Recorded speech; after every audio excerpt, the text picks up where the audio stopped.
So, I'm Tess from Dusty Betty. I've got Steve, my husband, here with me. And we have both made some upgrades to our bikes in the last few months. And sorry, hang on. Don't you look at this. Okay. You just talk. Right. I will handle the comments. All right. So we both have made some upgrades to our bikes. The one that we've gotten the most questions about is our wheels. So we're going to kind of get into, like, go down piece by piece all the things that we've upgraded in the last few months and just kind of talk you guys through that. So we have a special birthday shout out today. Oh, yes. Though. Randy P, happy birthday. Happy birthday to you. Thank you so much for tuning in on your birthday. Okay. It means a lot. All right. So let's talk about wheels. We have Nox Kitsuma wheels. And they are trying different bikes the last few months. I started to realize, wow, like when you spend a little more money on wheels, you get your money's worth. It's just a really nice feel. Like I got a really nice frame on my 5010, a really nice frame for it, but the wheels that I got were just kind of like the cheaper ones. I got cheaper components on that, just assuming I would upgrade everything. So, yeah, so that was the first big upgrade, and there were a few reasons why I waited. I got to a point where I was ready to put wider tires on my bike, and my current wheel set couldn't handle much wider than what I had. So there was that. And then the other thing was I wanted a higher engagement hub. I'm getting to the point where I'm trying to start sneaking in some half ratchets sometimes. And so, yeah, so I just thought, let's get the nice wheels now. Let's get the higher engagement hub. Let's get the wider tires. And I did. And it's been awesome. I'm glad that I have Steve here with me because I don't speak bike as fluently as he does. I think it's hard for me to kind of separate the wider tires from the new wheels a little bit. But one thing that I do think that I feel with the wheel set is just they're not the aluminum wheels that I had were really flexy almost too much. And so they'd kind of bit when I'd try to crank up techie stuff. And so definitely with the nice wheel set that I have now, it's not super rigid. They're not super rigid, right? But they're good. Yeah, you're doing great. Continue. You're using good language. I need Steve to chime in because I don't speak her bike. Santa Cruz came. It's the carbon build. Her 5010 came with, I think, the race face.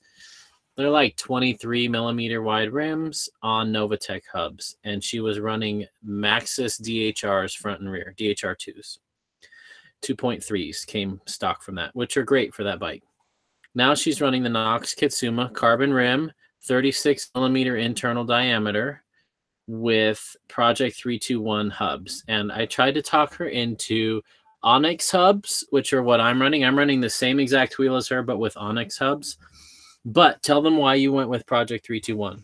I went with Project 321 because they were also high engagement, but I knew that it was going to be lighter, and it's pretty significant. Like, the Onyx hub is amazing, but I really wanted to give the P321s a try just because of the weight difference, because, I'm small enough that, like, every little bit adds up. So I don't know. I mentioned this before, but the pawls in my hub that engage, they were bad pawls, and so they're slipping. So I'm not really ready to review that until I get the new pawls and get that fixed and make sure that the hub is working the way that it was intended to before I give you guys a review on that. So Randy wants to know, are the Project 321s quiet like the Onyx? They're not silent, but they are quiet. They sound like a DT Swiss stock hub to me. But the more we use her Project 321s, the louder they get. Yeah. And I have a lot of experience with i9s. And I really like the i9 Enduro 305 wheel set. That's an incredible wheel set. Great value for the money. But they are loud, and that's a problem when you're filming on YouTube, just having that buzz going everywhere. I think my favorite sounding hub besides the Onyx is a Chris King. Love the sound of those, but it does kind of drone in your ears when you're watching a video with those on. So yeah, we wanted something quiet and silent. The points of engagement, it's almost identical to the i9s. In fact, Project 321 used to use Industry 9 internals in their hubs, like straight up the same exact ratchet system in there. But with these quiet pawls, they've kind of modified it and made their own work. In fact, instead of springs, it uses magnets to active. Is kind of interesting. But yeah, she's having issues with hers, but Project 321 has been nice, and they're going to give us new pawls hopefully this week so we can install those, try them out, and see if that fixes the problem, because right now the teeth are slipping inside and it'll pop. And I'll hear that probably 5 times on every ride we go on. She'll stand up to crank something and the teeth will slip. How am I liking mine? I love mine. That Onyx hub is my all-time favorite component I've ever ridden. It's 100. You just spin it. You can be as fast as you want. You just spin it. It is dead silent. It's heavy though. I think it's like 400 grams, and Tess's hub is like 250 grams, somewhere in there. I don't have the specs in front of me, but it's almost double the weight of hers. But I don't care. I love that hub, and it is truly instant engagement. And when you start going, it's a soft engagement, which is awesome. Like, it's not like there's a delay, but it doesn't feel like teeth catching all of a sudden. So it's got a really smooth ride.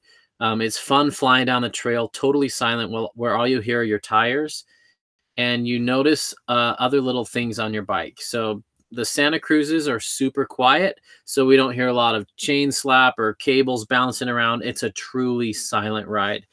And it just kind of helps you get in tune with your bike a little more and hear what's going on. And, yeah, if you hear weird noises. If anything does develop a rattle or a creak, you notice it right away, because you don't have the hub, competing for your ability to hear. Like, you catch stuff pretty quickly when things start sounding not so hot.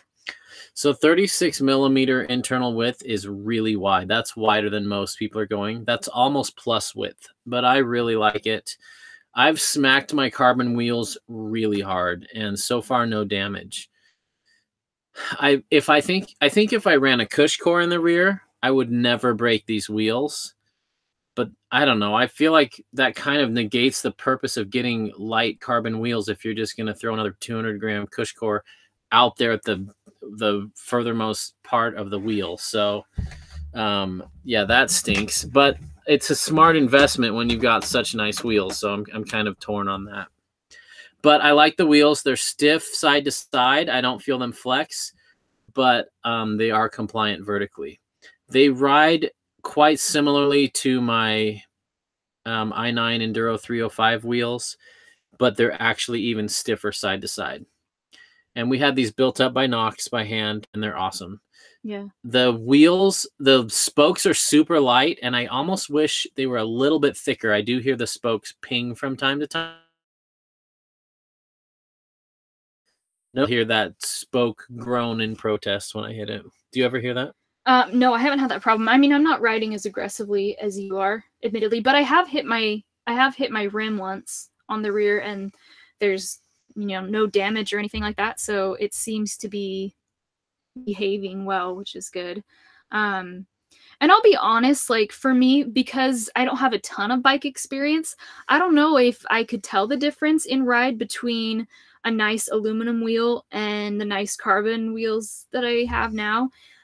But that being said, I don't really have any regrets about my Knox wheels, because they're awesome and I'm loving them. So yeah, and one thing too is as I'm thinking about like other things that I'm going to be replacing and stuff, is I find myself wanting to try different things because I'm still so new to riding. Like, I like the experience of trying different things, and so there might be some things that I try and I'm like, I love that, I'll never do anything else, and there might be other things that I'm willing to try a few different ones and then kind of settle on what my one thing is that I love. But yeah. Tim is scared to buy carbon wheels when he's already broken 3 carbon frames. I get that. I will say not all carbon products are built the same. I've had a lot of friends break the $400 Chinese frames on eBay that they're using, but we have abused, or at least I have abused my Santa Cruz, and there is zero sign of issues with that. So anyway, carbon may not be for everybody. It's not as fragile as I thought it would be, because I've had some really hard rim strikes with no cracking or exploding or anything, but I do expect it to blow up one day. And at that time, I may consider going to aluminum rims. Who knows? If I can find an aluminum rim that feels as stiff as my current rim, I'd consider doing it. And for bike packing, I definitely want aluminum wheels, not carbon. I see your comments about a nice hub sound warning hikers. My experience has been different. I've run I9s for years, and hikers just don't really know what it is. Like, at least in my experience, they hear it and they're just kind of, I don't know, they tune it out. But now that we have that timber bell, man, I am so sold on that product. Check it out. If you haven't seen it, watch some YouTube videos on it. It's so funny because we'll be bombing down a trail and there'll be hikers coming up, and hikers have the right of way and we should be stopping for them. But when they hear the bell coming, they just get a big smile on their face, step aside and say, "Thank you for having a bell." And I thought they'd be ticked, because I thought they'd say, "Oh no, here come these mountain bikers flying down here with the bell expecting us to move." And they just move on their own. So big fan of that. Yeah, and we do stop for hikers, you know, and we're always like, "Thanks," you know. But yeah, it's just been interesting how they're, at least so far in Arizona and southern Utah where we've been, they're totally happy to move out of the way, which is cool and not expected. But Arizona, they like that timber bell for some reason. Arizona has the nicest hikers. It's really great. They're not giving you the side eye the whole time you're riding there. Anyway, we've also sneaked up on bears with I9s. That wasn't enough to scare bears, and I don't know if bells are either.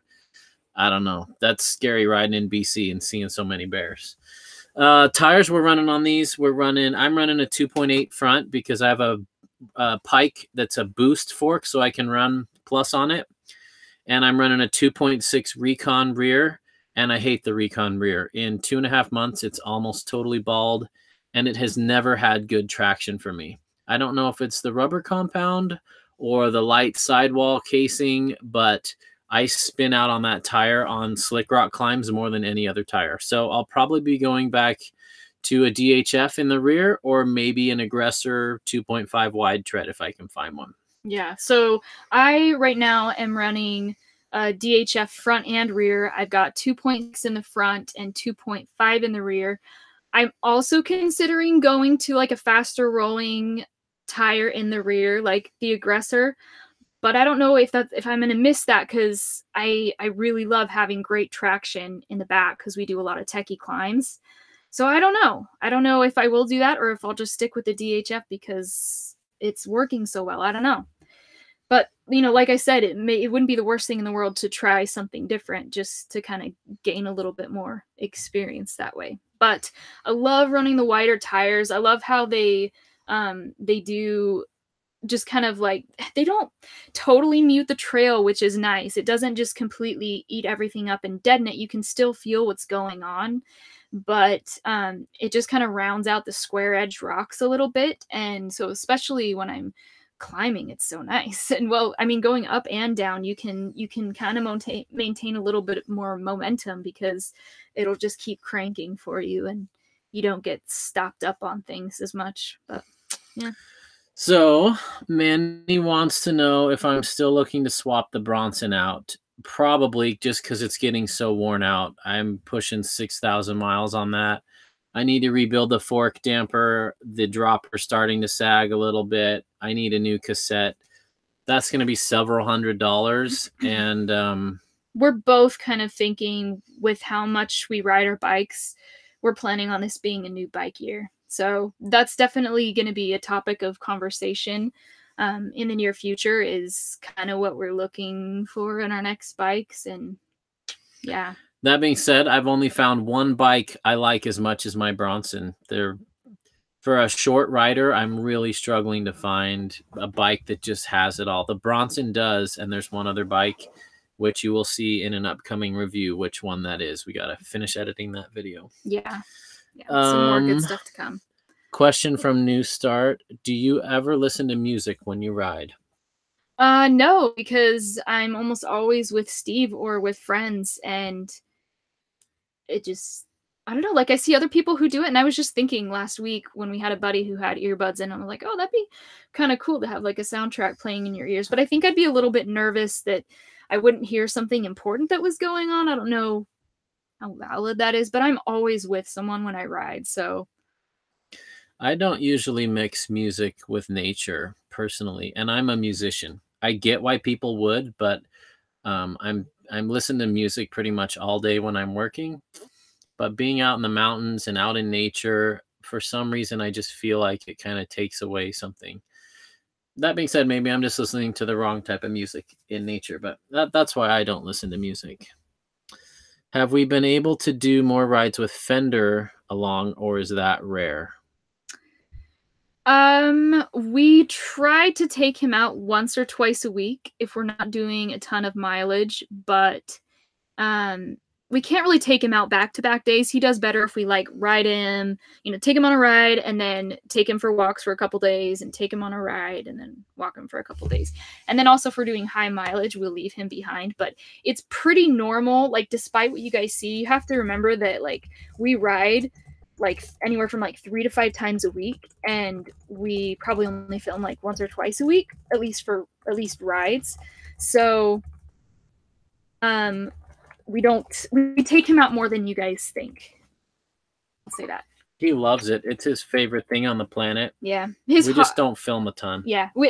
I can tell his heart hurts a little bit every time we go riding without him, because he knows by the way that we're dressed if we're leaving without him. But we want to keep his feet protected and healthy so that, he's not like completely laid up. Because he would run his feet right off. Come here. If we let him. But he loves it. Friend. He's all groggy. But yeah, so that's Fender. He's a good little trail dog. He Watch loves this. to go riding. Do you want to go mountain biking? I don't even know if he's in frame. Can you guys see him? Is he in frame? Come here, buddy. He should be now. All right. Fender's part of the live stream too now. All right. Tell us about your grips. Okay, so grips. So my grips were getting worn out anyway, and I wanted to get something that was maybe a little more, what do they call it? Vibration dampening. So I got some ESI grips. I got the chunky, not the extra chunky, but the chunky grips. And those have been really, really good grips. My calluses on my hand, despite the fact that we ride just as much as we were before, like my calluses, you can barely see them anymore. And the tendon problems that I was having in my hand are completely gone. I've also tried to, consciously remember to not have a death grip on the bars, and that's helping as well.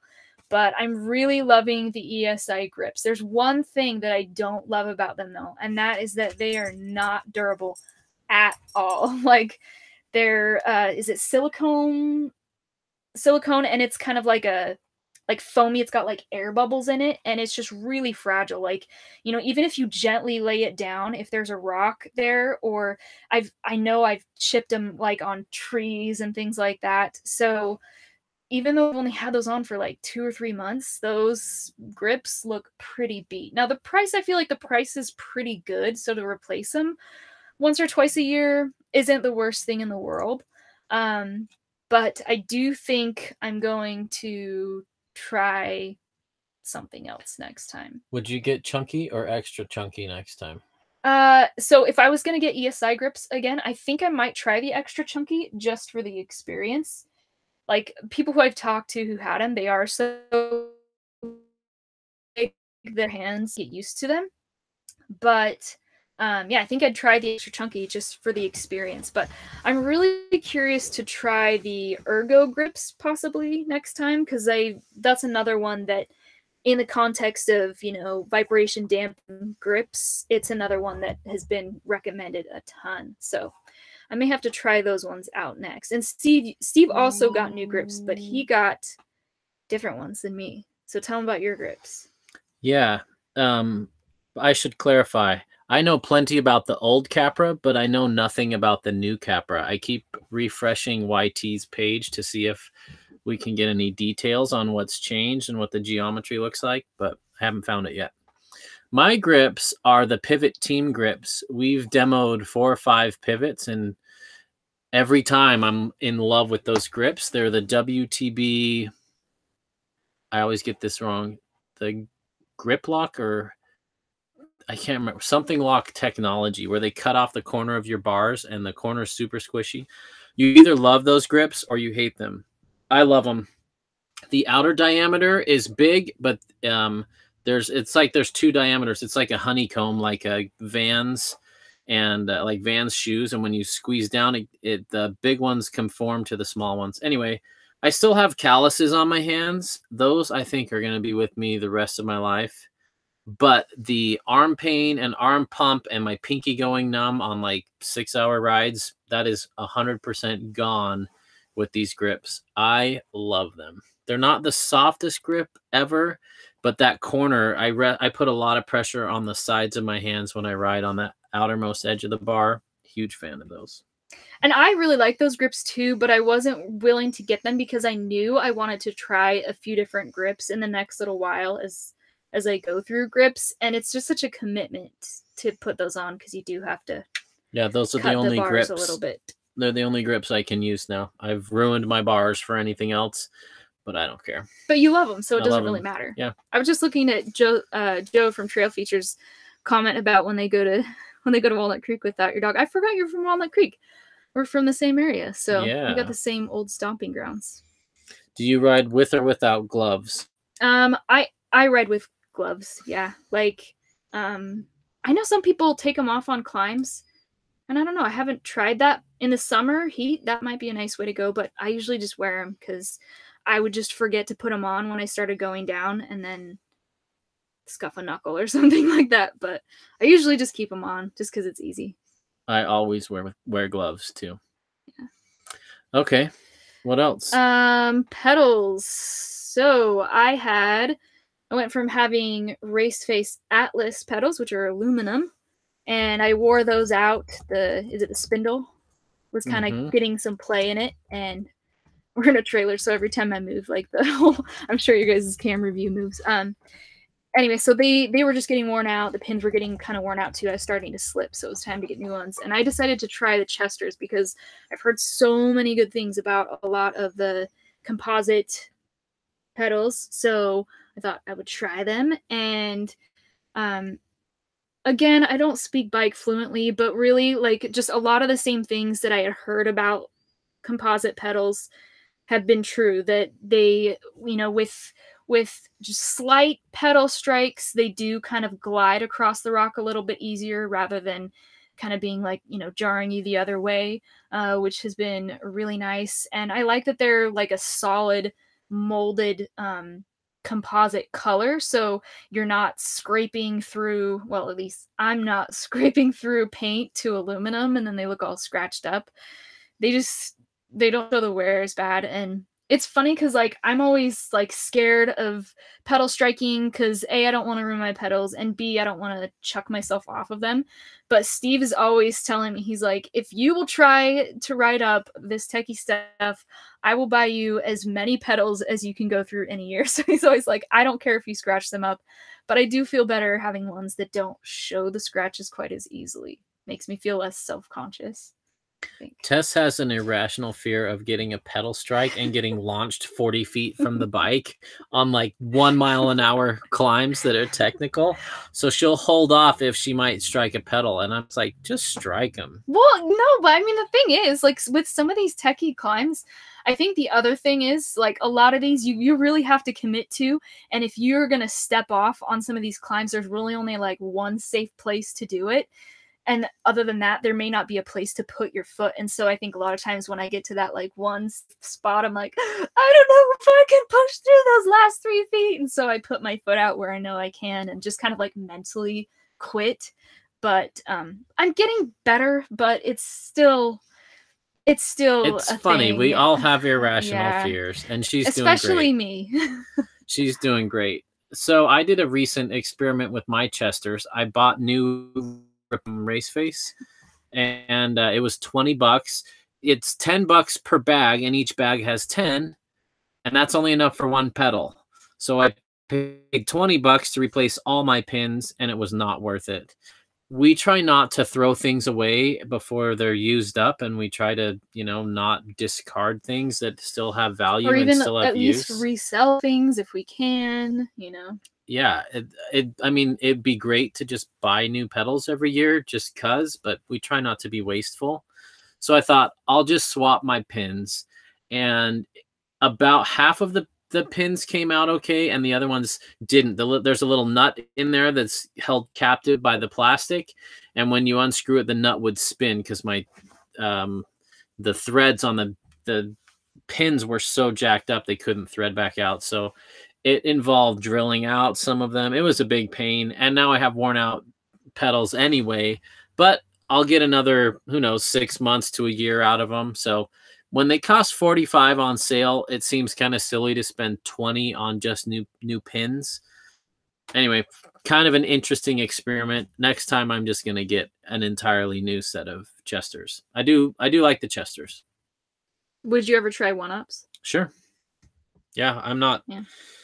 They're about the same to me. Yeah, it seems like they're pretty as long similar. as they're thin enough. Yeah, I'd be curious too, just for the heck of it. I think they're a little bit cheaper, but I don't know, it'd be cool. Greg is freaked out by pedal strikes too, so it's okay. Thanks, Greg. And Joe's in a different Walnut Creek. He's in Texas, remember? Oh. He's sorry, wrong Walnut Creek. Let's see. Ooh, new start. He and a buddy did a week in the Redwoods by Yosemite with a Bob single wheel trailer and had a blast. Let's let the cat out of the bag. We're gonna do a Northern California bike packing trip in a couple months, and we cannot wait. It's gonna be awesome. It's gonna have to wait till it's gonna be like late spring, but we're pretty stoked to have that on the calendar. All right. Where do we like to go riding in the St. George area? What's been your favorite trail so far? Probably Zen so far. Like, it's not a super long trail, but it's like a really good challenge, like there's enough techie climbs and some super fun stuff on the downhill. Gooseberry was really fun too. And Gooseberry is interesting because like you never really feel like your lungs are going to explode because there's no sustained climbs on Gooseberry Mesa, but every climb is a sprint. So it's like you get time to recover, which is great for your heart and your lungs. Maybe kind of bad too, because if I just rode that all the time, I probably wouldn't be pushing my heart and lungs enough. But at the end of the day, you're still so exhausted because your legs really feel it from all of those really short sprints. So heart and lungs, not feeling it too bad, but legs definitely feeling it. But it was good. It was a fun challenge and clean fun. I like Zen. I like Kentucky Lucky Chicken. I love Gooseberry. That's more in the Hurricane area. I really want to ride the Barrel Trail. There's probably 2 or 3 jumps on there I'm not going to hit, but I should hit most of the others. I'm excited to try that one. Let's see. Are we going to be in St. George next weekend, or will we be off to Moab? Greg's thinking of coming down. Greg, have we met in person before? I can't tell if this is a Greg White, and I don't know Greg by his last name, or if he's just an awesome guy from north of here. But yeah, we'll still be in St. George. We'll be around. Instagram's a good way to ping us about stuff like that. Yes. Okay, tell us about your brakes. Brakes. So, yeah, like my bike came with organic brakes, and it was time to replace them. I decided to try metallic brakes because we ride everywhere in every condition. And were you gonna say something? It's that Greg from Betty's. Greg, come down.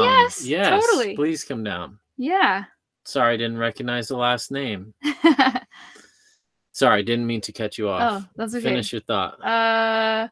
Metallic brakes. Yeah. So I decided to make the switch. And there have been times when Okay, so like metallic brakes, if they get wet or if they get hot, they're not gonna fail on you quite like the crazy rider. Like we don't ride a ton of DH. We do a lot of like up and down, just solid trail riding. Um, but sometimes we do have some pretty long, steep downhills. And when we were bike packing, I was really glad I had metallic brakes because they were getting hot. And I just think that'd be so. I was thinking, oh man, that'd be so sketchy to lose your brakes on this. I don't know if organic ones would have, if that would have been something that would have made them fail, but it did feel better. But I will say, like, metallic brakes annoy the crap out of me because keeping them quiet is like an ongoing, never ending battle. Like, I feel like I'm always having to take them apart and look at them and, like, they're glazed over and have like standout grooves, or they're it just is like they're always squeaking, and I always work with them, but they're still always squeaking. But I do feel better having them. I do trust them more. So I may just deal with the squeaking and I may still stick with metallic, but that's been my experience. And I have organic, and I've never had a problem when they're wet, and I've never had them fade, and they're always quiet. But I like the idea of metallic. I've had a hybrid and a mix of organic and metallic, and it seemed just like organic to me. Speed Bump wants us to come down to ride Baja. We were actually in Baja 10 days ago, but we didn't bring our bikes or our phones or anything. Yeah. Randy asked, do I avoid using my front brake a lot? I actually use a ton of front brake. Most people, front brake. Like the faster I've started riding, the more front brake I've had to use. And usually, if I start skidding out as I'm like coming down something around a turn, I usually need to let up on the rear brake and grab a little more front brake. So, yeah, Joe's right. 70% of your stopping power comes from your front brake, and a lot of people are scared they're gonna flip over the bars, so they just ignore the front brake completely. But I always encourage people to get used to that front brake. So it's fun to set up a little, what's the word I'm looking for? Drill? Yeah, a little drill on the trail, like set some rocks 10 feet apart and roll into them on dirt, like jogging speed, and then see how short of a distance you can stop. And you definitely need to use the front brake. Yeah, that really helped me. Like, Steve was like, you are getting out of control in the downhills. Like, you've got to learn to use more front brake. And I was feeling sketchy too. And so I knew he was right. So we just, in a parking lot, he just said, I want you to go as fast as you can and, try, shift your weight back and try braking with your front brake only, and you can slowly work your way up to grabbing more of the, every time you do it. Don't just grab a handful and go over the bars, but you shift your weight and you kind of learn to work with it. But that was really good because it totally got me over my fear of using the front brake. So I highly recommend doing some drills like that for sure if you're afraid of your front brake. You'd be amazed if you're moving your body around like you're supposed to be. You'd be amazed how much you can get away with. Yeah, and if you try that on dirt, front brake only, you might skid it. Yesterday, I was skidding my front brake, trying that exercise, but on pavement, you should be fine. And that being said, a lot of people too, like when you ride really, really steep stuff like Moab and Sedona, or just really big chutes where there's lots of grip, people will fully lock their elbows to get behind the seat. It's awesome that you're getting behind the seat because that's where your butt needs to be. But my challenge for you is to keep your elbows bent and still keep weight on the front wheel instead of totally locking and putting 99% of your weight on the back wheel. So get your butt back, but stay in that attack position. A lot of people don't weight the front wheel enough in corners, and they don't weight it enough on the downhills. That will help immensely. Yeah, again, it's one of those things where if you don't have enough weight on the front tire, nobody's steering the front of your bike. Like, that's where your control is for sure. So. All right, Greg, we would love to see you. Shoot us a text when you're here. Yay. When are we planning on riding Sedona during the bike festival? That will be on Patreon. So if you're not a patron yet, pay the $3 for the month. Join us for that ride. Then if you can't afford the rest, unsubscribe from Patreon from there. But do say hi, like even if you're not a patron, if you're there and you see us, like do say hi for sure. But yeah, I hope you guys will all, you know, be at the patron meetup. We're gonna do one or two rides. We're gonna do an easy one and a hard one. We still gotta talk about that. It's such a short trip. We kind of gotta figure that out. We may have to break away for one. If we're gonna do two rides, we may have to break away for one of them during the festival instead of before. So we'll see. I'll give you a hint, Nigel. It will be Thursday, probably. But I know that I have at least like a couple of patron writers who want to come, and so be like, what is it, Bell Rock Parkway? We're not going to say where or when. Yeah, we'll put that on Patreon. But Thursday, which is the day before the event starts. But yeah, we'd like to do an easy trail, and we'd like to do something crazy like Highline. Ooh, how's the bunny hop coming along? I'm working on wheelies, C Hill says. Go. Why don't you make your announcement? Wait, what was the question? How are your bunny hops coming along? Well, they were not coming along very well at all. I feel like it all happened so quickly. Like I wasn't having time to process it. And Steve's a really good teacher, and he tried breaking it down a little bit, but we were like, we've got to do something. And it's crazy because even though I'm continuing to practice them, and I really wasn't making, my desire is just increasing because there's so many times that we're riding trails and other friends just like doing over a log or rock or whatever it is, and I have to like slow down so that I can like up a ledge or something. And I think, man, if I could bunny hop, I wouldn't have to slow down. I could just keep going. So I really want it. And so Steve and I found these really awesome courses by Ryan Leach, he's an amazing rider. He's been riding forever, mountain biking as well as trials. Like, you guys should check Ryan Leach out on YouTube. Like, there's some really fun videos of him over the years doing like insane trials stuff. Yeah, but for Danny videos you watch for that style of riding, he was in some of the original Cranked videos. Super awesome rider, and he was probably like 14, 15 in those. Anyway, so my job working on the road, I build online learning. So I convert either classroom stuff to stuff people can take at home, or I build games that are educational, or all sorts of educational opportunities you can do online. And that's what Ryan Leach does. So ryanleach.com is where we went. We bought a course on manuals, and we bought a course on how to bunny hop. And it was a combo price for the two. Each course is like $30-$35. We bought both for under $50. And the best upgrade you can do to your bike is to upgrade your skills. And I wasn't sure. I took these courses as an experiment. I figured it was worth $50 if it gave Teresa a tip or two that could help her bunny hops that I wasn't helping with. Great. I would pay $300 per course for Ryan Leach's stuff. It is top notch, not just bike skills, but it's one of the best e-learning materials I've ever seen, and that's my industry. And he does a really good job of, like I said, with a bunny hop, it happens so quick, it just like flashes before my eyes, and I don't have time to go through all the mental things.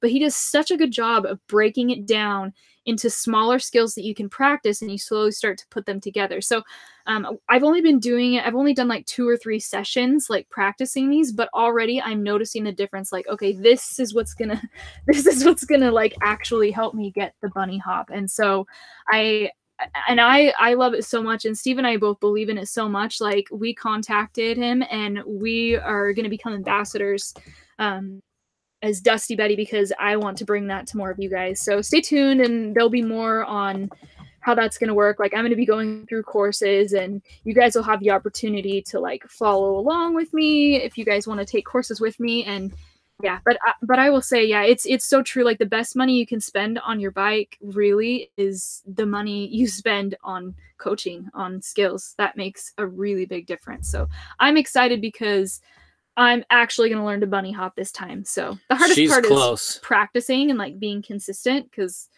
there's always like a million things going on and a million reasons not to practice. But I feel like, you know, I'm just going to stick with it this time. And when I have some big breakthroughs, I'll definitely post a video. So. And we'll be announcing this more, but you guys are the insiders who are on the inside scoop for being here. But she will be posting videos of her progress, practicing each drill on Ryan Leach's website. So not only does he break down the skill into simple videos, but he also is a coach. And so you can upload a video of yourself and he'll tell you wrong. Tess's progress, you can do that. You're going to have to sign up for the course that she's doing. Info. Yeah. But if you just want to test it out and see if he's a good teacher or not, he has a free course on 12 exercises on getting used to flat pedals. So if you've transitioned from clipless pedals and you're ready to try flat pedals, he has 12. He says to go on 12 rides, and on each ride you focus on something different, and they're fantastic drills. It's a great way to learn how to ride with flat pedals. And he's not saying clips are bad, because I know a lot of you love clips, but he has some, it just shows you what he's capable of doing. And he has classes on cornering, bunny hopping, manuals, wheelies, jumps, balance, jumps. And his new one's coming out is front end, getting up on your front end and pivoting around corners. It's seriously the best online learning course I've ever seen. And it's, I think if you, to have a year is $189, which sounds like a lot, but I just spent that in tires 2 months ago. I know. Yeah. It's like we don't bat an eyelash, but you know, you figure you can't buy a pair of shorts for what you can get some really good coaching. And the thing that's so cool about the courses that he does is, if you guys say, oh, like there's not a lot of like great, really, you know, strong mountain bike community, or, oh, I'd love to travel to some like clinics or something this summer. Well, like his stuff is so, it really is so good, and you can do it anywhere. So even if, you know, if ladies all isn't coming to your neighborhood, like you could take this course anywhere that. Another reason too why I really wanted to team up with a good like coaching program is because I feel like a lot of, not all, but a lot of us ladies don't, you know, like we don't really have ambitions to try wheelies and manuals and bunny hops and stuff like that. Or when we do, we just feel kind of like, oh, I don't know, like we're so scared that we never really do it. So I just think I want to get more women kind of in the mindset of like, hey, this is attainable. I know that the guys pick it up quickly, but that's because they, you know, just without even thinking about it, guys just hop on their bikes and they just start goofing around until they can master some of this stuff. So I want to get more women thinking to goof around on their bikes too. And why not goof around with some good coaching and make it productive? Yeah. Can I get a thumbs up for those of you that when you're back at the car after a ride, you don't just put your bike on the rack, you tool around in the parking lot, practice your wheelies, kick some rocks? Give me a thumbs up if you do that. And give me 10 thumbs up if you're a girl who does that. That'd be really cool. We're trying to get girls goofing around more. We come to Canada? Yes. But it's really hard to work from Canada. So unless I take a whole bunch of vacation time and use up all my vacation time, it has to be short trip. We're coming to Squamish. 2 or 3 days. When are we coming to Argentina? Ooh, I would love that. Oh, that'd be amazing. Yeah, I don't know when we are, but I would love to grow Dusty Betty to the point that some of that stuff was an option. Right now, especially with Steve's job and the fact that, like, when we started traveling full time, I gave up my, you know, we used to be dual income, you know, but now, you know, I'm not making a ton of money on Dusty Betty. I make pennies for the hour that I work, really. Like literally 20 cents an hour. Yeah, really. So I would love to see Dusty Betty become more successful. And I really appreciate everyone who's become a supporter on Patreon, because you guys are what's going to allow me to continue doing this and hopefully come to some cool places like Argentina and who knows wherever else. So where does the name Dusty Betty come from in the channel? They get the dusty part. Okay, the dusty part you get. Betty is, I don't know where you're from, but I'm I'm a West Coast girl, and Betty is just kind of a nickname for a woman or girl. It's just kind of like slang.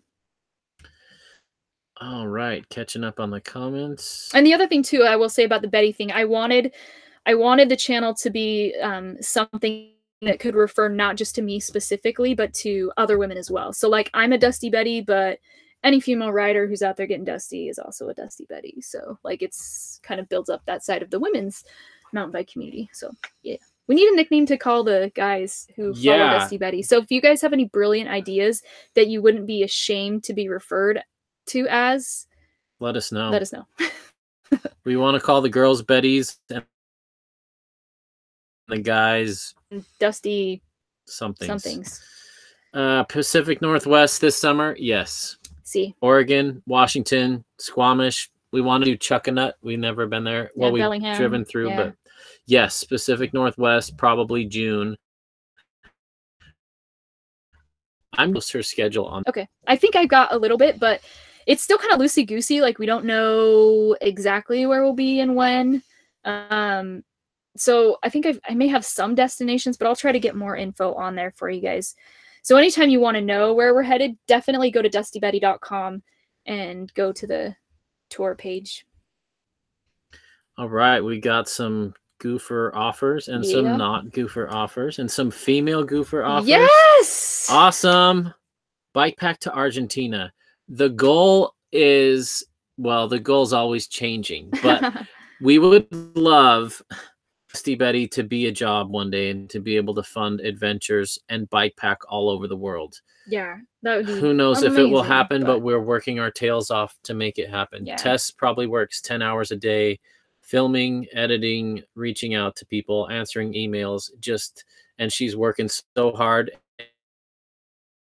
And it's so throwing so fast. Yeah. So thank you so much. And I mean, definitely one thing that you guys can all do to help me is share my videos, you know, like share the ride, and spread the word on Dusty Betty, because there's so much that I would love to do with Dusty Betty, but we are still kind of tied down a little bit with Steve's work. Guys equal shuttle drivers. I like that. With friends in St. George, and we're not shuttling, but our friends have a couple of kids, and so us girls are going to go riding in the afternoon, and then the guys will stay there with the kids, and then we'll swap. Like, me and my girlfriends will get back, and then we'll watch the kids, and then they go on a night ride.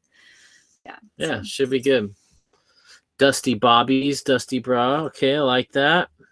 Women mountain bikers do rule. We love seeing women on the trail. Where have you seen the most women on the trail? What part of the country? Colorado and Montana, probably. Quite a bit in Washington as well. And more all the time in general, but those are the places that stand out the most. Ooh. It's not that I don't see women other places. It's just amazing how when we're in Colorado, I swear we see just as many women at the trailheads as we do guys. Have either of us raced or thought of racing an enduro for fun? I've raced cross country, downhill, and BMX. Not a ton, but I've entered races in all those disciplines. And I sucked at all of them. But I'm not super competitive, and I really don't ride very fast. I just like being in control and trying technical things. But wheel session stuff.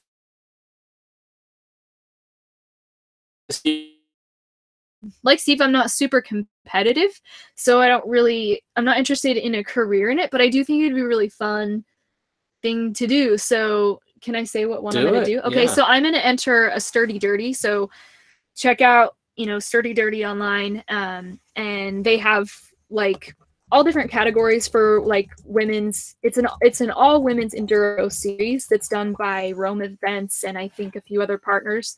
So they're the ones who do Rome Fest. And it's just like a really fun kind of chill environment. They've got super competitive, like super serious categories. And then ones for people like me who have never raced before and just kind of want like a fun, not super competitive, but really supportive, fun opportunity to experience racing. And then probably, I think, 3 different categories in between the two. So yeah, I'm going to be doing that, and I'll post more info as it gets closer when I know which one I'm going to do. But when I do announce it, it'd be really fun if any of you ladies wanted to come. And if any of you have boyfriends or husbands, bring them too. And like, we'll go on a group ride before or after, and the guys can volunteer. I'll probably be wearing a costume, volunteering at the finish line or something. Definitely check out Sturdy Dirty, their website. I don't know if it's sturdydirty.com or whatever it is, but I'm sure if you Google it, you'll find it. But check out the pictures from last season. I think it was their first season, but it just looks like a hoot. So yeah, Google Sturdy Dirty Pink Bike. They did a nice thing, I think, in October. Dirty Bert. Dirty Bert. We want to avoid the word dirty for obvious reasons, but it might be appropriate in some of these cases. So yes, so the next 3 or 4 months, while we will still be having fun, are going to be focused on prepping Tess for her enduro. Yeah, I mean, we'll probably get her a new bike. Yeah, and her skills. She's thinking about this race, enduro racer. Yeah. But it is to challenge myself, especially because I'm a little bit more of a reserved person and I'm not very competitive. But I do think it would be good. I think it's a good experience for me. Like Dusty Betty has been good for me because that's got me way out of my comfort zone, and it's given me like confidence. And I think that this is kind of like another thing like that. It'll be a good experience for me. It'll be a challenge, and I'll be pushing myself. And yeah, so it'll be good. Yeah, it will be good. You're gonna do great. You're gonna have fun. And we want to show you guys what an enduro race is actually like from a non view. Yeah. Anyway, no, we're not going to be in Sedona this weekend, but call the bike shops. They often have group rides almost every night. There's a female group ride out of Absolute Bikes every Saturday if you have any females with you. Yeah. I think Morgan is the one who leads it, but yeah, so definitely check that out. Cool. Australian mountain biker. His wife loves the Girls Like Diamonds shirt that Tess is rocking. Can you guys read it from there? I don't know what the camera is doing right now. Glad you like it. We'll keep making more. And one thing about the Dusty Betty brand is we consider all female riders Dusty Betties, not just Tess. Yeah. So if your girl out there resonates with the brand and feels like she's a Dusty Betty too, that's awesome. That's what we want. Definitely. Will I be getting Phils? I'm wondering. There's a lot of questions about what bikes we'll get next, but should we just save that for the next? Yeah, we'll do a live chat. We'll do live chat and kind of wax philosophical on our next bikes. Maybe we can do that soon. How about a week from today? Yeah, you guys good with from today for another live stream? Week from today. We'll probably start an hour later. So like right now, like 7 days from right now, we'll be chatting about what bikes we want. Yeah. Whether we get them or not, we'll see. Let's see. Do you prefer Shimano or SRAM? I still don't speak fluent bike. I run Shimano and I like the feel of it. I feel like some of the SRAM ones, maybe it's just because they're brand new demo bikes, but I feel like they have a really hard push to shift sometimes. SRAM or Shimano? Shimano. I feel like Shimano don't feel as like smooth in the hand shifters. But I don't have a ton of control, or I mean a ton of experience. But what do you think? Because you got I would take either one. I like the spacing on the cassettes of SRAM better, but I don't like Eagle. That gear is too low, and I don't like the long cage derailleur. So I prefer 11 speed over 12 speed.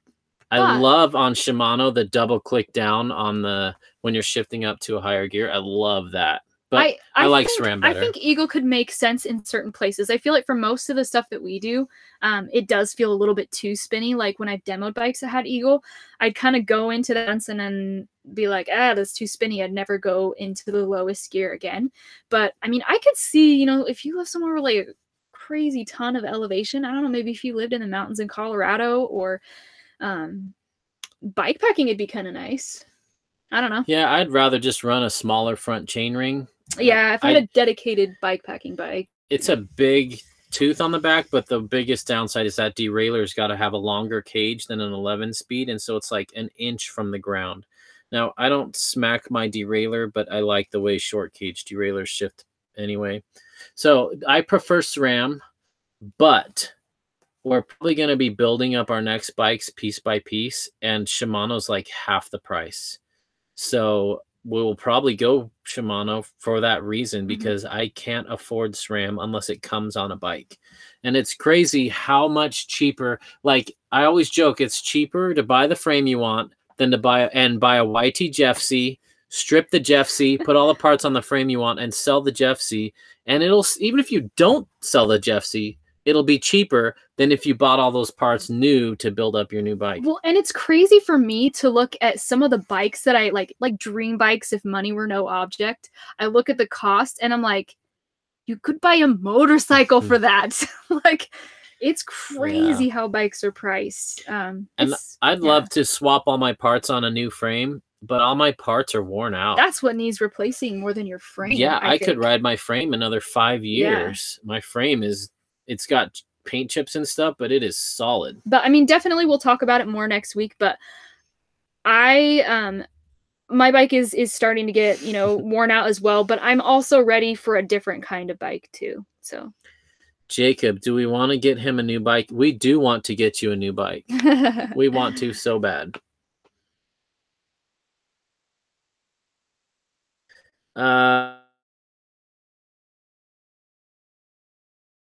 We don't really know what we're gonna get, but we're gonna talk about what attributes at least we want. I mean, maybe we'll mention. Let's put it this way: some of them, but if she weren't getting yes, she will be getting a bigger bike to prepare for her enduro. But if she weren't, she'd keep her 5010 because she loves that thing. I do love it, yeah. But I don't know, because I've been on some. You haven't been on any 130 bikes you like as much as your 5010. True. That is true. That's all I'm trying to say. That is true. Yeah. All right. Let's see. I think we're winding down. Good questions here. What piece of encouragement or advice can you give to women riders? I would say just ride whatever you do, and reach out to other people in your community, because you'll be surprised how welcoming, if you find the right niche in your local community, whether it's men or women, how encouraging and accepting they will be. So especially if you feel like you're going it alone, reach out to other people in the community. And I would say, like, and hopefully this will be something that'll resonate with some of the women out there. But for me, like, when I started riding, I didn't have aspirations to ever ride advanced stuff. I thought, if I can ride like intermediate trails with my friends, I will be happy. I never need to do anything too crazy. And now I'm like, what can I do to learn to ride gnarlier stuff? But I would say, just, push yourself, but don't push yourself to the point of being stupid. But you'll be amazed how, if you just keep riding and expose yourself to stuff that's like a little bit out of your skill range, but still safe to walk a few sections, you'll just slowly get more and more comfortable with it. So yeah, just ride a ton. There's no substitute for saddle time, good coaching, and seek out the biking community.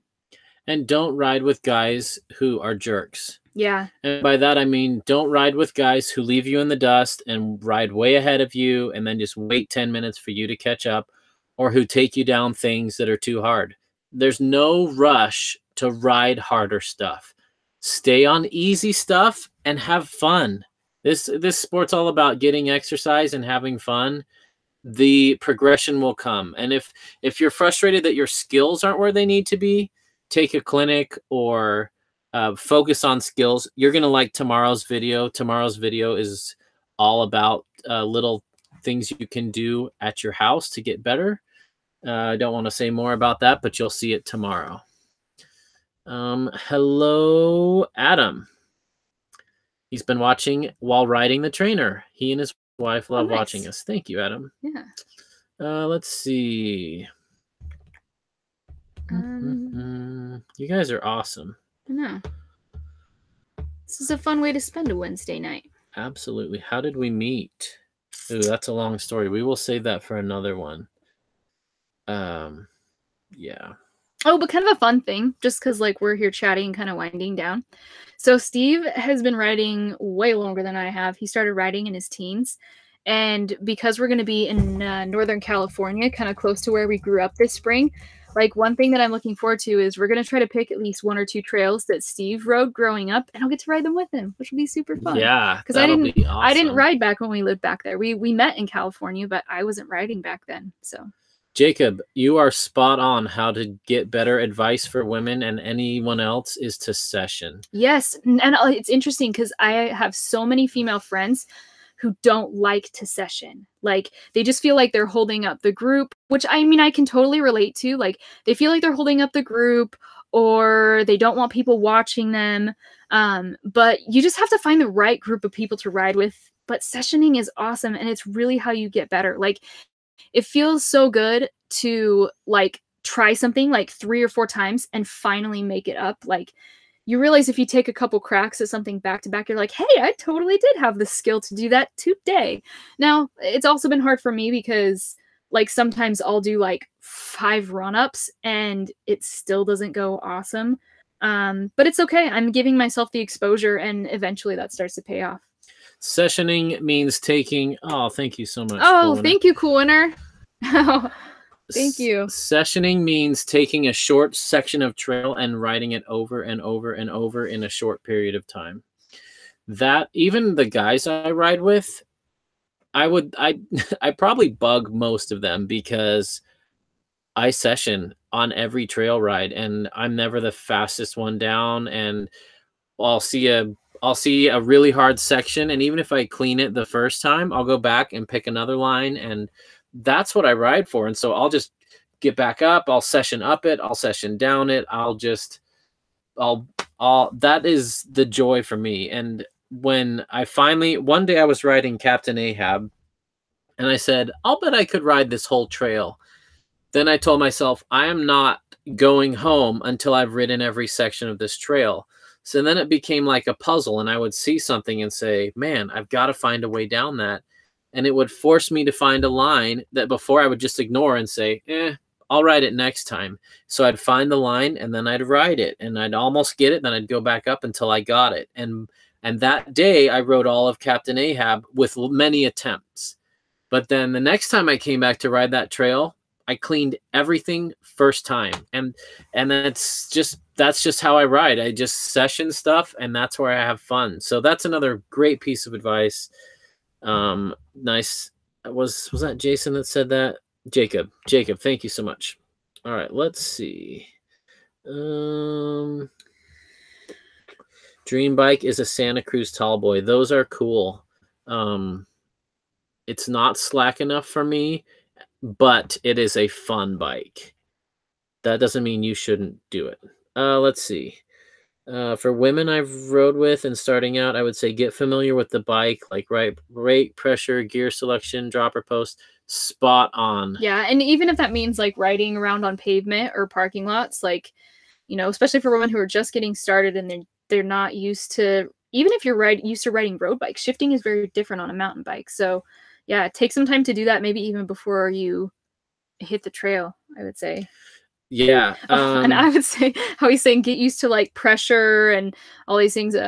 I am the worst because sometimes I just hop on my bike and start riding, and I drive Steve up one wall and down the other because I am notorious for accidentally locking out like either my shock or my fork, and I'll be like, man, I'm dying back here. What is wrong with me today? And we'll be like 7 miles into a ride, and Steve is like, is your shock open? And I'll be like, nope, I'm the worst. So I'm trying to when I check my tire pressure when I get on my bike to just like put it in my head that I also check to make sure all my suspension is open. And we never lock it out. It's just pulling it out of the car. It just gets bumped. We're in Northern California. We're from the East Bay. My grandma lived in Cupertino. That's pretty awesome. Yes, a lot of women do feel like they're holding the group up and they feel this pressure. And men, it's our opportunity to remove that pressure. Mm-hmm. And so one way you can do that is to get to a spot and say, one reason they feel that pressure is when we're always 20 feet ahead of them, it feels like we're dragging them. So take breaks every 10 minutes and just stop and chat. And that will drive some of your riding buddies crazy. But if you'll just stop at a section for 5 minutes and say, we're going to ride this same section over and over 10 times, that can take the pressure off. but sometimes the rider just invents that pressure and it's not really there. Yeah. And that's sad because like you say, Adam, like we're happy going as slow as they want, but for some reason some people still feel that pressure. And I think like a lot of us women, we are chronic apologizers. We apologize for things that don't require that, you know? And so I think there is like a balance, because there are those guys who are like, yeah, you should not be riding with them. Like, they're doofs. Like, don't ride with those kind of guys. But I would say most guys are not that way. And yeah, so also kind of keep yourself in check and realize I'm trying to be better about that, like catching myself when I'm apologizing and I don't need to, and realizing that, you know, we're all there to have fun together and ride. And yeah, and I would say even women can be really competitive. That's something that I found on a lot of the group rides. You know, they divide up into different groups, and even some women can be really competitive. And they don't like to session stuff, and they won't ride some of the gnarly stuff that I will. But what they don't realize is that I will also take, you know, 20 minutes to session that several times and do a run up. So maybe, yeah, finding the right people to ride with will be really important too. Yeah, that's great. I think another good tip is not being in a hurry on your ride. A lot of people think like, hurry, we've only got an hour and a half to get this done. Let's make sure we're not late, and just kind of chill out and schedule double the time you need and take your time. And there's different kinds of rides. Sometimes we do just want to knock out a bunch of miles, but I'd say make time for different kinds of rides, you know? The first 2 years that Teresa started mountain biking, I don't think I rode a single black diamond. Maybe once or twice when it was just me and the guys. And that sucked. It was awful. The riding was fun because I was with her, but the riding itself wasn't super fun. But I was so happy and I viewed it as an investment. And now we're riding black diamonds. I'm still not pushing my speed. I could go faster, but in a We couple both could. months, Yeah.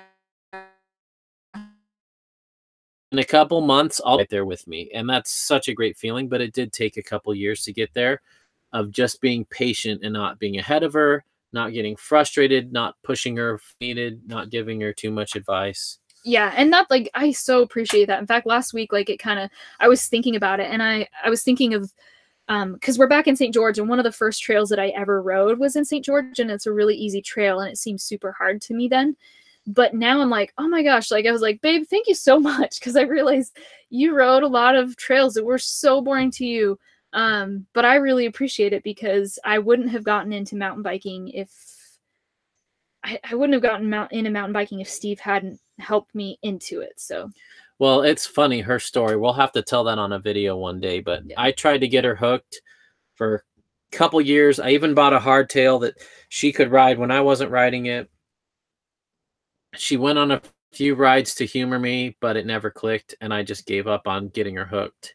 But the thing that changed, Steve came home from a ride with a bunch of friends, and they were all standing around our kitchen talking about how much fun they'd had without me, eating pizza, and I was just like, oh, I'm done being left out. Like, I was like, screw this, I'm gonna mountain bike. So it was funny because it was FOMO that made me finally and but it's been interesting over time how it went from my motivation just being like the fear of being, you know, left out, to like, I really enjoy like progressing, you know, and I definitely progress at my own pace, which is probably slow to some people, but I'm doing it. Like, I ride stuff that I never had ambitions to ride when I started riding. And I was like, oh, I don't need to learn how to like manual or wheelie or bunny hop. It's okay. It's just as long as I can like ride trails, I'll be good. But now I'm like, I want to learn all these things. So it's been cool. Brian Allison, thanks for the kind words. You found us from BKXC. Any chance of doing another video with Brian or Alex or Seth or Phil? I hope so. But so yeah, go ahead. Yeah, so we really want to, but the hard thing is, like, a lot of them, like, I don't know, it's tricky because with our full-time life, even though we can go anywhere we want to go, we still need to like have stability and like the 40-hour work week. Steve has that job, and so we can't be zigzagging across the country and even across several states super often. So we kind of have to be strategic and kind of pick a long route and then hopefully go to some of those areas, and like hopefully the timing works out. So I definitely want to collaborate with Brian again and all of those guys. And I love Phil too, and also Haley. So I would love to like collaborate with them someday, but it's tricky making it work with their schedule and our schedule. But I do think it's something that's going to happen. My goal is to ride with Jeff Kendall Weed one day, or at least see him riding. As he leaves us in the dust. Yeah, but these guys, we also need to remember, they probably get 20 emails a day saying, I want to ride with you. Because when you're featured on their channel, your channel explodes. And even if we didn't get a single other viewer, or even if we didn't even film a video riding with them, we would love to ride with them because they're fun people and we love watching their stuff too. But the number of requests they must get it's got to be insane. Yeah. I'll bet you Seth gets 200 people a day saying, please feature my channel on your YouTube channel, because it's like instant success when they do. Mm-hmm. And those guys are awesome for featuring who they do. And we're a huge shout out to Brian for hooking us up and having an interview with Tess, because that really helped kickstart this channel. I owe huge thanks to Brian, and I really look forward to riding with him again. That'd be super fun. But I wish it was as simple as just shooting him an email and saying, hey, let's go on a ride together. It's not that simple. And on paper, it looks like, oh, your house has wheels, you can go anywhere. But I mean, it's tough too, because we have like family things. So it's like, we don't want to like zip over 5 states away and then have to zip back for, you know, like a family event. So, you know, we have to be strategic and smart about it. We have a budget, and are not available. Even if I wanted to go ride with Alex next week, even just getting he gets so many emails. If I emailed him, I probably wouldn't even hear back. And I'm fine with that. I don't fault him at all. But even if we wanted it and moved heaven and earth to make it happen, they're so busy and everyone wants to be featured on their channel that those poor guys are, if they could just filter all those out, they'd probably have more time to focus on what they really want. And they really, you can tell they are really cool guys. Like, I've had correspondence with all of those guys. I've had correspondence with all of them, and they're all super awesome, super nice, super supportive. And so I really appreciate that. They're really cool guys, and I'd love to meet more of them in person. We agree. Trail features, awesome. No front brakes, awesome. Crashing Dad, awesome. So many great YouTube channels out there that we will collaborate with that aren't so busy. Another involved. I've got a video for that. So check out all of the videos on Dusty Betty if you're fairly new. Like, one of my first videos was how to get your girlfriend hooked on mountain biking, and lots of great advice in there for sure. And maybe someone asked if we have more women or men viewers on the channel. I'm not going to answer that, but we would like more women than we have now, because girls don't go to YouTube and search for bike stuff, even if they're hardcore mountain bikers. They just don't use YouTube the way the boys do. So I don't know. We don't know the total secret to getting girls to transition to that. We know they're on YouTube, but we don't see them searching how to install a tubeless tire or how to learn to bunny hop like a girl. So maybe one tip is to get your girlfriend hooked on Dusty Betty, watching the stuff, thinking about it, getting excited, seeing another girl do it. That was one of our ideas of the value this channel could bring to other women. But I will say, like, I feel like my because I mean, all the guys out there, you guys are super awesome too, and so I really appreciate you guys engaging in the conversation, and I'm learning a lot. And I mean, it just goes to show that, like, not all, like, a lot of people make it sound like all the guys are super big jerks and you never want to ride with them. Well, it's not that way at all. Like the mountain biking community is like, you guys are amazing. But I am noticing, like, more women getting involved in the conversation all the time, and I super love that. And so it's cool to seeing, like, you know, cool to be able to see guys and gals getting involved in the conversation more. And I'm hoping to just see like more women coming into it as well as guys. And yeah, like, I feel like we're getting a much more diverse conversation going here than you're finding just about anywhere. We're not anti-men at all, but we do want to see way more women commenting and having their voice heard. Because if women start getting on these channels and saying, why not this? Or I don't see enough of this, or I want a bike that this, like, the bike companies are so hungry to know what the women riders want, but they're so silent. Nobody really knows. Yeah. Women just, I feel like women, we have a stronger presence in the actual like mountain bike community. Like when you're on the trails, you see more and more women all the time, but we're less involved in the online mountain bike community. And I think that that's slowly going to change. And I like to think that Dusty Betty is going to be a part of that, where we're going to see that happen. But yeah, definitely. Just keep her away from Pink Bike. They are especially nasty to women over there. Will we be coming to Colorado Springs? No, but we will be coming to Crested Butte. So keep an eye out for that, and we'll probably ride Gunnison, Crested Butte. We'd love to have you come join us, Brian. Oh, we should probably wrap this up, but so many questions keep coming in. I know. It's like so fun chatting with you guys. I just want to do this for hours, but that's kind of annoying. So we should probably wrap it up. Let's see. Have we tried Gigrig hydration packs? No, I have a buddy who does, and he loves it.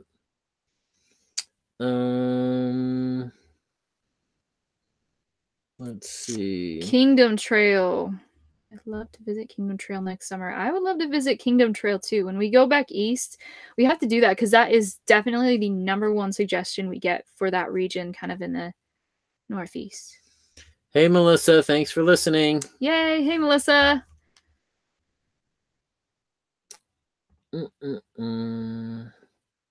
Maybe we could share info on this channel to help out. We've pushed the More We Explore a few times, but I'm not sure we've ever mentioned this channel. Greg, you have done so much to help us. You do not need to do anything else. Let's see. Part of that is because the women ask their boyfriend or husband before they do a YouTube search. It's true. Yeah, that might be true. And I also think things like, I think a lot of women, at least for me, when I started getting into it and I was looking for mountain bike content online, I'd hop on, I mean, I hate to call out some of these communities, but like I'd hop on Pink Bike and MTBR and I'd be like, I do not want to be part of that conversation. Like Pink Bike manners are the worst. I mean, there's some cool people on there too, but like anytime you start reading through the comments on an article, you have to wade through like 80% garbage to find anything like either useful or interesting or just not garbage. It's a big turnoff to a lot of women. All right, let's see. Adventure for us. He doesn't know if it's too personal. Uh-oh, here comes a personal question. Good night, Randy. Happy birthday. Thanks for joining us. We are going to wrap this up. We'll answer Adventure for us. We'll answer his question real quick. If it's not too personal. Yeah. Yes, and we are coming to Grand Junction. When we're Marchish, when we're in Moab, we'll swing by Grand Junction one weekend. Shoot us a message and keep an eye on Patreon to see when our meetup's going to be out there. Oh, show. I don't see Rob's question yet. Yes, the trails are flowy there. We've ridden Grand Junction. That's a good place. Fun stuff there. I haven't done much riding there, so I'm looking for... Oh, it's Haley! Hey! Haley, we need to hang out so bad. We were talking about you. Yeah, if you guys haven't seen Haley's channel, check it out. Her Halloween videos are my favorite, so like go back and watch all her old videos. But I love it. All right. I think it's probably time to pull the plug, even though we could just like keep chatting with you guys forever because this is super fun. But we will be back next week and we will be talking about our next bikes. So make sure you tune in next Wednesday night for more of the same. And yeah, he got his question in. What do you use for butt sweat? Girls don't.